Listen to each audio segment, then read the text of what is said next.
Karimnagar MP స్థానం నుంచి పోటీ చేయడం జరిగింది. అంటే వీరు రెండు పర్యాయాలు 2006లో ఒక్కసారి, 2008లో ఒక్కసారి 2 పర్యాయాలు 2 సార్లు కరీంనగర్ పార్లమెంటు స్థానం నుంచి ఈ ముగ్గురు నేతలు పోటీ పడ్డారు నేరుగా.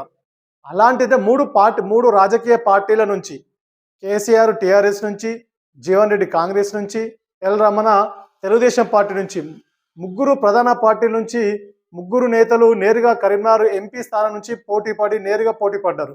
అలాంటి నేతలు ఈరోజు ఒకే పార్టీలో ఉండబోతా ఉన్నారు. ప్రస్తుతము కేసీఆర్ పార్టీలో, బీఆర్ఎస్ పార్టీలో ఎల్ రమణ గతంలోనే జాయిన్ కావడం జరిగింది. వారు ప్రస్తుతం ఎమ్మెల్సీగా కొనసాగడం జరుగుతూ ఉంది. అందరూ తెలిసిన విషయమే, కాంగ్రెస్ పార్టీకి రాజీనామా చేసినటువంటి జీవన్ రెడ్డి 20వ తేదీ నాడు జగిత్యాలలో భారీ బహిరంగ సభలో బీఆర్ఎస్లో జాయిన్ కాబోతున్నారు. కాబట్టి ఇప్పుడు ఈ ముగ్గురు నేతలు ఒకే పార్టీలో ఒకే వేదికపైకి రాబోతా ఉన్నారు, కలిసి చేయబోతా ఉన్నారు. అంటే దీంతో అర్థమయ్యేది ఏంటంటే రాజకీయంలో శాశ్వత శత్రువులు, శాశ్వత మిత్రులు అనేది ఉండరు అనేది ఇది చాలా స్పష్టంగా కనబడతా ఉంది ఇక్కడ మనకు.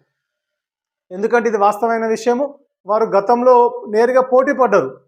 ఒక రాజకీయ పార్టీ నుంచి మరొక రాజకీయ పార్టీ నుంచి, ఇలా వివిధ రంగాల్లో ఉన్నటువంటి రాజకీయ పార్టీల నుంచి ముగ్గురు నేతలు 3 ప్రధాన రాజకీయ పార్టీల నుంచి నేరుగా పోటీ పడడం జరిగింది. ఈరోజు కలిసి పని చేయబోతా ఉన్నారు ముగ్గురు నేతలు కూడా.